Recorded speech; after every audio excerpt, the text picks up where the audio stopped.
आपके भाई को कन्विक्ट किया गया पार्लियामेंट अटैक केस में, आप और उनको फिर उनकी हैंगिंग हुई, फांसी हुई। आप क्या उनकी आइडियोलॉजी के से अलग है कि उन्हीं की आइडियोलॉजी को सपोर्ट करते हैं? पहले मैंने बोला है कि उसकी आइडियोलॉजी अलग है, मेरी अलग है। अच्छा। दो भाइयों की आइडियोलॉजी एक जैसी नहीं होती है। जब मैंने फॉर्म निकाला उसमें मैंने एक ओहद ली, हलफ। हाँ जी। उसमें पहले ही इंडियन कॉन्स्टिट्यूशन का नाम लिया जाता है कि मैं इंडिया के साथ वफादारी करूंगा जी। मैं इंडिया की जमहूरियत को सलाम करता हूँ जी। इसमें कहाँ दो राय हो गई कि अब मैं एंटी हूँ। मैं जो एंटी का लेबल सोपर को लगा है वो जो हमारे घर पे भी मैं वो दोना चाहता हूँ।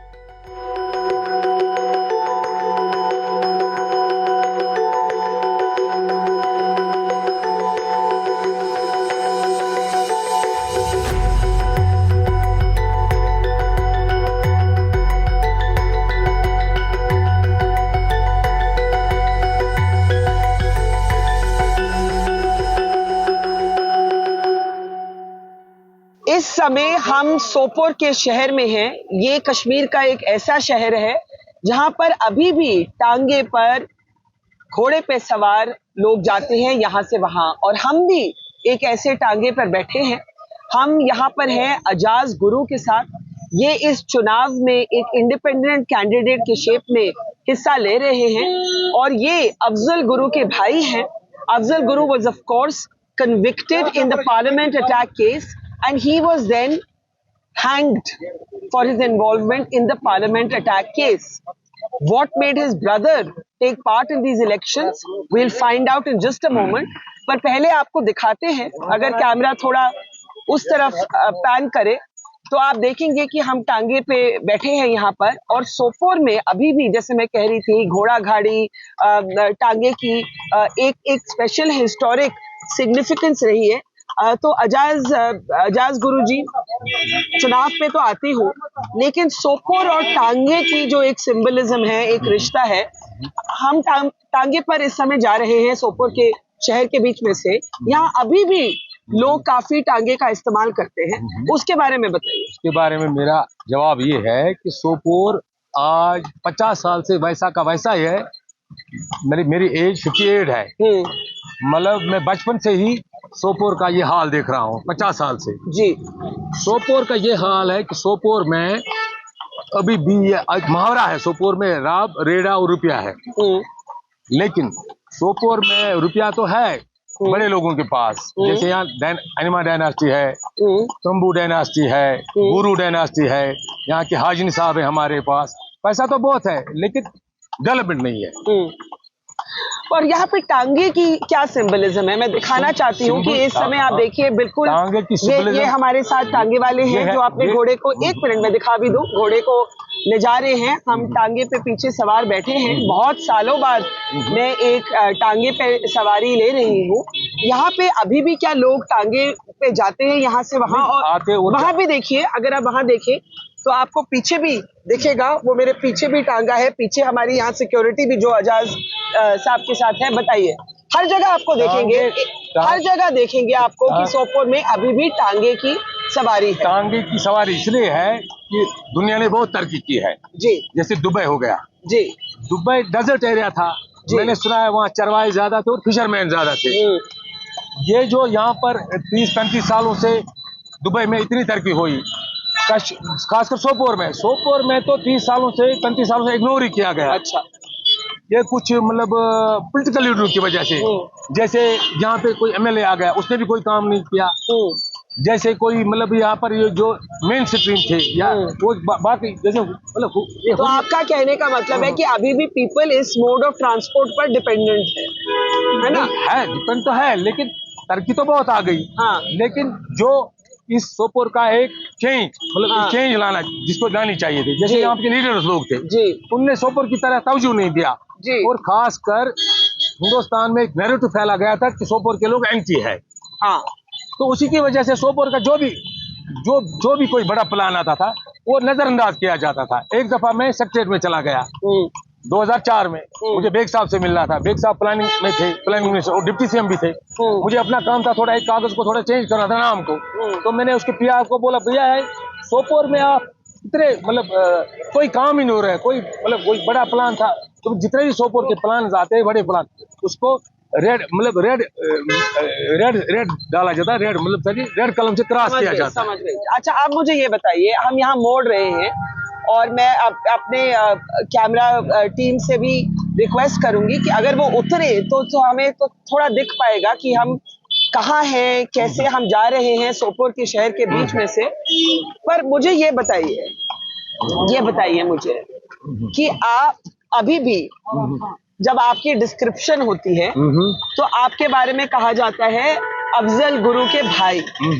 आपके भाई को कन्विक्ट किया गया पार्लियामेंट अटैक केस में, आप और उनको फिर उनकी हैंगिंग हुई, फांसी हुई। आप क्या उनकी आइडियोलॉजी के से अलग है कि उन्हीं की आइडियोलॉजी को सपोर्ट करते हैं? पहले मैंने बोला है कि उसकी आइडियोलॉजी अलग है, मेरी अलग है। अच्छा, दो भाइयों की आइडियोलॉजी एक जैसी नहीं होती है। जैसे कि यहाँ पर कश्मीरी लोगों की आइडियोलॉजी भी अभी भी डिफरेंस है। कश्मीरी लोग अभी भी बटे हैं, अभी बहुत सारी पार्टियां इलेक्शन में उतरी है, सब बोलते हैं हमें वोट दे। तो हमें आदू ने तो इमोशनल कार्ड खेला, आदू ने तो 70 साल के जितने भी मंसूरे बाहर निकाले, एक भी बंदा मैंने नहीं देखा कि वो कश्मीर की सही रहबरी और रहनुमाई करे। और जिन कश्मीर जो आजकल के कश्मीरी वोट डाल रहे हैं वो इतने सीधे हैं, मैं बहुत जगहों पर गया हूँ, कश्मीरी बेचारे उनको अब डाला फुसला कर नए नए मतलब जैसे शुगुफे डाल रहे हैं। कोई जज्बाती शुगुफा डाल रहा है, कोई 53 की पोजीशन डाल रहा है, कोई सेल्फ रूल का राग अलाप रहा है, कोई 370 का राग अलाप रहा है। बेचारे को वोट ले लेंगे फिर पता नहीं कहाँ गायब हो जाते हैं।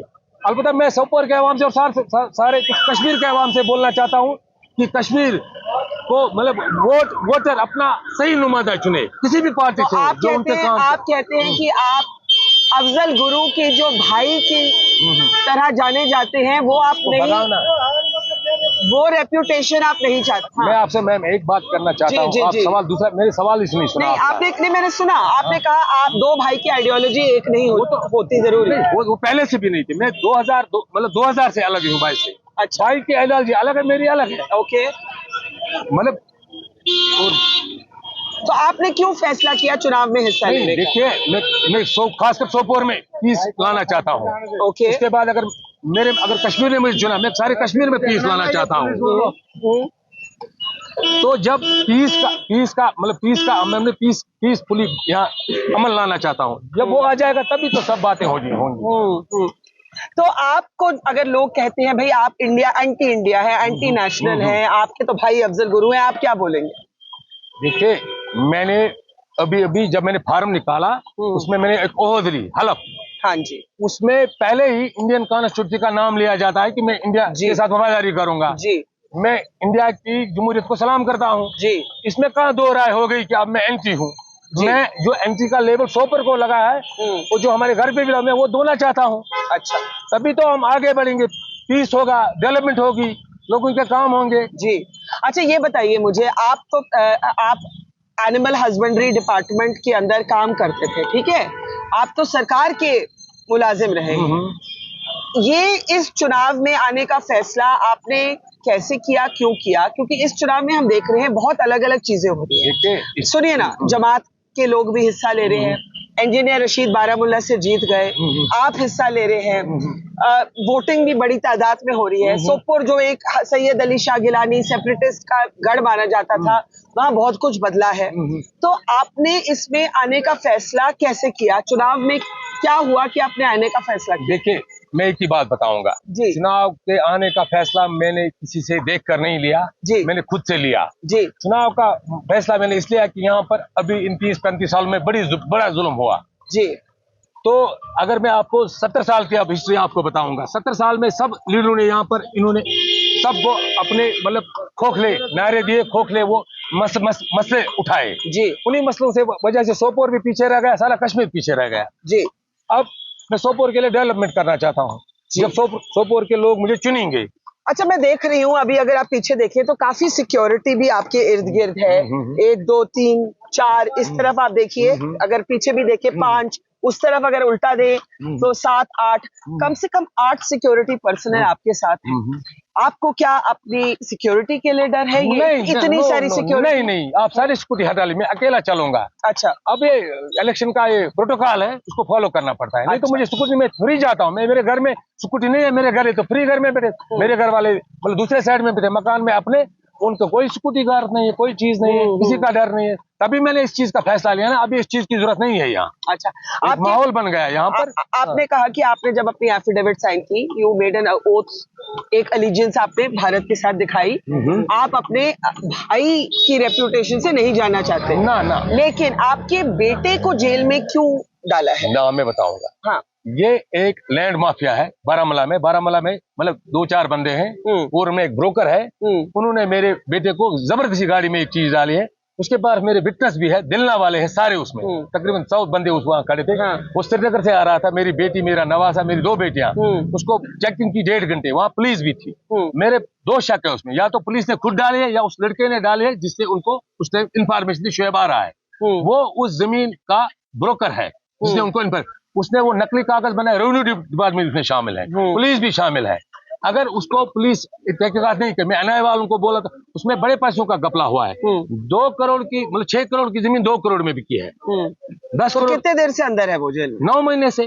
तो आपको लगता है वो निकल पाएगा? तो उसका पूरा 1 साल के लिए 9 महीने, मतलब 9 महीने तो पूरे हो गए इसको। अच्छा, अब उसको अगर पेशी जल्दी उठ जाएगी, वो कल ही छूट सकता है। 27 तारीख को उसकी बेल होने वाली है। अगर उसका केस में नंबर आगे लगा है, वो छूट सकता है। उसमें कोई जुर्म नहीं हुआ, अभी तो कोर्ट में ही केस चल रहा है।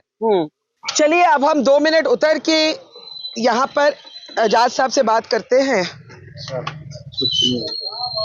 अब आपने कहा कि बेटा आपको लगता है कि फॉल्स चार्जेस में बंद हुआ है, तो वो तो कोर्ट फैसला करेगा जो होगा। यहाँ पर आते हैं, ये चुनाव आपको पिछले चुनावों से अलग कैसा दिख रहा है? देखिए, मुझे चुनाव जब अलग दिखा तभी तो हम सब उतरे हैं ना इस चुनाव में। क्या अलग है इस बार? क्या अलग? पीस है। बॉयकॉट कॉल नहीं है इस बार? नो, बॉयकॉट कॉल तो है ही नहीं। हाँ, तो एक माहौल क्रिएट किया गया ना, पहले जिन लोगों ने इस पर मेहनत की है जी, 5-10 साल से जो मेहनत, उन्हीं का मतलब योगदान है कि इस वक्त यहाँ पर माहौल ठीक है, पीसफुल है। अच्छा, 370 कितना बड़ा मुद्दा है?